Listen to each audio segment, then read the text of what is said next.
Samajwadi party की मांग को मैं दोहराते हुए कि पिछड़ा वर्ग की महिलाएं, अल्पसंख्यक महिलाएं और SC ST महिलाओं को भी आरक्षण मिलना। हमारी पार्टी ये चाहती है कि इन वर्गों की महिलाओं को आज पेश किए जाने वाले महिला आरक्षण बिल में इनके लिए अलग से आरक्षण की व्यवस्था जरूर की जानी चाहिए। केंद्र की मोदी सरकार ने संसद के नए भवन में पहले दिन ऐतिहासिक महिला आरक्षण विधेयक को पेश किया, जिस पर आज लोकसभा में बहस हुई और आखिर में लोकसभा में यह बिल पास हो गया। इस बीच महिला आरक्षण को लेकर सियासत भी काफ़ी तेज हो गई है। इस मुद्दे को लेकर सपा और बसपा एक बार फिर से सुर मिलाते दिख रहे हैं। दोनों पार्टियों ने इस बिल का समर्थन करने का ऐलान तो किया है, लेकिन इसके साथ ही OBC महिलाओं के लिए आरक्षण की मांग भी की है। महिला आरक्षण को लेकर सपा बसपा OBC महिलाओं को भी रिजर्वेशन दिए जाने के मुद्दे पर एक साथ दिखाई दिए। सपा सांसद प्रोफेसर रामगोपाल यादव ने कहा कि सपा इस बिल का समर्थन करेगी। उन्होंने कहा कि महिला आरक्षण बिल पर हम लोगों ने हमेशा मांग की है कि पिछड़े वर्ग की महिलाएं हैं जो ज़्यादा पढ़ी लिखी और महिलाओं का मुकाबला नहीं कर सकती हैं, इसलिए उनके लिए भी आरक्षण होना चाहिए, लेकिन सरकार नहीं मान रही है।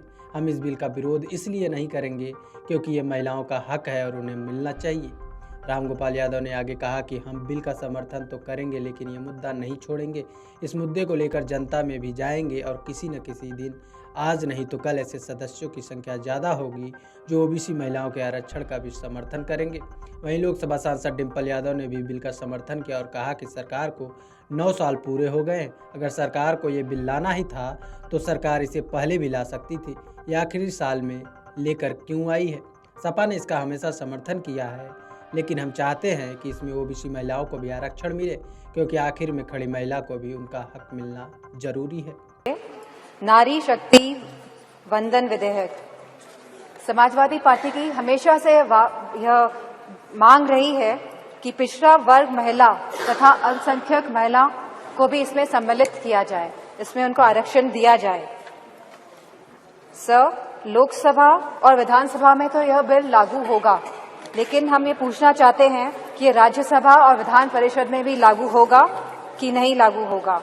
13 साल से यह बिल अटका हुआ था और लगभग 1 दशक पूरा होने जा रहा है भाजपा की सरकार को, और इस 1 दशक में जब लगभग पूरा होने जा रहा है तब इस सरकार को महिलाओं की याद आई है। तो आखिर क्यों, जब यह 10 वर्ष पूरे होने जा रहे हैं सरकार को, तो महिलाओं की याद आई है अब। मेरा यह सवाल है कि आने वाले चुनाव में यह लागू हो पाएगा कि नहीं लागू हो पाएगा, और जो विधानसभा के भी चुनाव होने जा रहे हैं, जो 5 राज्यों में होने जा रहे हैं, उसमें यह लागू हो पाएगा कि नहीं हो पाएगा यह महिला विधेयक बिल। सवाल यह भी है कि जनगणना कब होगी, और यह सवाल इसके साथ यह भी है कि यह सरकार जातिगत जनगणना कराएगी या नहीं कराएगी।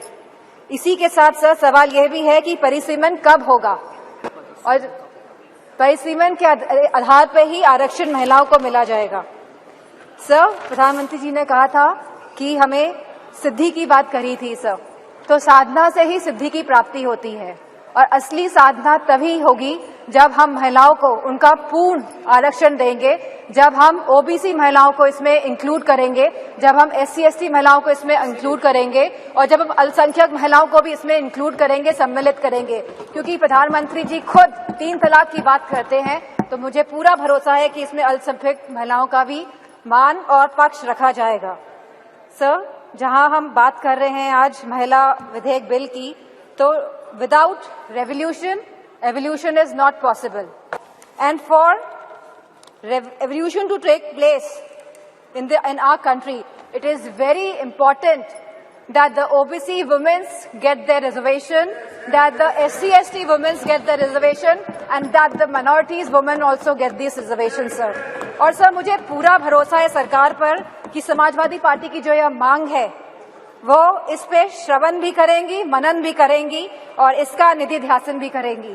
सर, मुझे पूरी उम्मीद है कि हमारी पिछड़ा वर्ग महिलाओं जो बहुत पिछड़ी हैं, जिनकी आप समझ नहीं सकते कितनी वो पिछड़ेपन से गुजर रही हैं, जैसे निशिकांत दुबे जी ने कहा था वो महिलाओं का दर्द समझते हैं, तो उनको पिछड़ी महिलाओं का भी दर्द समझना होगा।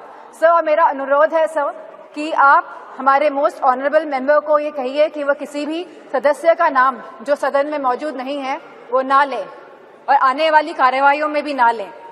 सर, इन्हीं शब्दों के साथ सर समाजवादी पार्टी की मांग को मैं दोहराते हुए कि पिछड़ा वर्ग की महिलाएं, अल्पसंख्यक महिलाएं और SC/ST महिलाओं को भी आरक्षण मिलना चाहिए। मैं अपनी बात को समाप्त करती हूँ।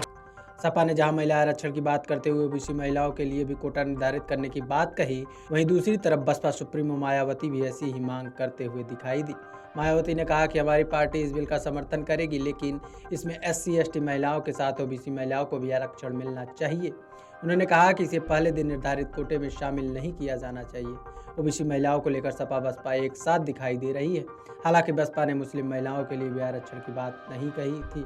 इधर सपा ओबीसी के साथ मुस्लिम महिलाओं को भी आरक्षण दिए जाने की मांग कर रही है। आज इस नए संसद भवन में केंद्र सरकार द्वारा महिला आरक्षण बिल प्रस्तुत किया जाएगा। यह ऐसी मीडिया में काफी आम चर्चा है, जिसके पक्ष में बीएसपी सहित अधिकांश पार्टियां भी अपना मत देंगी, ऐसी भी पूरी संभावना है। अन्य पार्टियों के बारे में भी ऐसी स्थिति में हमारी पार्टी को पूरी उम्मीद है कि चर्चा के बाद इस बार ये महिला आरक्षण बिल जरूर पास हो जाएगा, जो ये अभी तक लंबे अरसे से लटका हुआ था। और इस संदर्भ में मैंने अपनी पार्टी की ओर से एक बार नहीं बल्कि अनेकों बार संसद में ये कहा था कि हमारी पार्टी तो ये चाहती है कि देश की महिलाओं को लोकसभा व राज्य की विधानसभाओं में आरक्षण 33% देने की बजाय यदि उनके आबादी को भी ध्यान में रखकर 50% आरक्षण दिया जाता है तो इसका भी हमारी पार्टी पूरे तय दिल से स्वागत करेगी। सरकार इसके बारे में भी जरूर सोच विचार करे। लेकिन इसके साथ साथ ये भी कहा था कि महिलाओं को जो भी आरक्षण दिया जाता है तो उसमें से SC/ST व OBC वर्गों की महिलाओं का आरक्षण का कोटा अलग से सुनिश्चित किया जाना चाहिए। अर्थात इन्हें यानी कि SC व ST को अब तक मिल रहे कोटे में शामिल ना किया जाए, क्योंकि बात ये चल रही है कि जो पहले से SC/ST को आरक्षण मिला हुआ है लोकसभा व विधानसभा में, जो भी इनको आरक्षण है तो उसमें से इनको कोटा दिया जाए। तो इसके पक्षधर नहीं है हमारी पार्टी की। महिलाओं को उसके SC/ST को जो रिजर्वेशन मिल रहा है लोकसभा और राज्य विधानसभाओं में, उसमें से इनको दिया जाए, ये ठीक नहीं है। उनका बना रहे, जो अब 33% दिया जा रहा उसमें से इनकी व्यवस्था होनी चाहिए। अर्थात वरना इन वर्गों के साथ काफी नाइंसाफी होगी।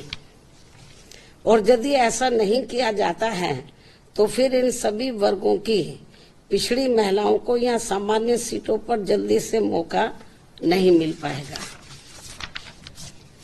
क्योंकि यहाँ जातिवादी पार्टियां शुरू से ही इन वर्गों को किसी भी क्षेत्र में आगे बढ़ते हुए देखना नहीं चाहती हैं। जबकि भारतीय संविधान के मूल निर्माता परम पूज्य बाबा साहब डॉक्टर भीमराव अंबेडकर ने इन वर्गों के पिछड़ेपन को दूर करने व इन्हें स्वाभिमान की जिंदगी बसर करने के लिए इन्हें सरकारी नौकरियों व राजनीति आदि में अलग से इसलिए आरक्षण देने की व्यवस्था की थी, क्योंकि इन वर्गों के लोग यहाँ सदियों से जातिवादी व्यवस्था के तहत शैक्षणिक, आर्थिक व सामाजिक क्षेत्र में काफी ज्यादा पिछड़े हुए थे, जो अभी भी पिछड़े हुए हैं। ऐसी स्थिति में हमारी पार्टी ये चाहती है कि इन वर्गों की महिलाओं को आज पेश किए जाने वाले महिला आरक्षण बिल में इनके लिए अलग से आरक्षण की व्यवस्था जरूर की जानी चाहिए। और यदि ऐसा नहीं किया जाता है और ये बिल वर्तमान स्थिति में ऐसे ही पास कर दिया जाता है तो फिर हमारी पार्टी ये मानकर चलेगी कि इस मामले में भी बीजेपी वह कांग्रेस पार्टी एंड कंपनी के लोगों की जातिवादी मानसिकता अभी तक भी नहीं बदली है और ये पार्टियां इन वर्गों को अभी भी पिछड़े हुए बनाए रखना चाहती हैं। इसके साथ ही ये भी सर्वविदित है कि इस बिल में इनकी सीटें निर्धारित करने को लेकर जो भी मापदंड तय किए जाएंगे तथा सीटें आदि जो भी बढ़ाई जाएंगी तो उसमें किसी भी प्रकार की राजनीति नहीं होनी चाहिए, अर्थात उसमें पूरी पारदर्शिता होनी चाहिए और ये बिल समय से भी लागू होना चाहिए। बीएसपी की ये पुरजोर मांग व सलाह भी है। इसके साथ ही हमारी पार्टी यहाँ ये भी कहना चाहती है कि यदि आज आ रहे महिला आरक्षण बिल में हमारी पार्टी की इन मांगों पर अमल नहीं किया जाता है तो भी ऐसी स्थिति में हमारी पार्टी आज संसद में प्रस्तुत किए जाने वाले महिला आरक्षण बिल को फिर भी इसे समर्थन देगी, वह पास कराने में पूरी मदद करेगी।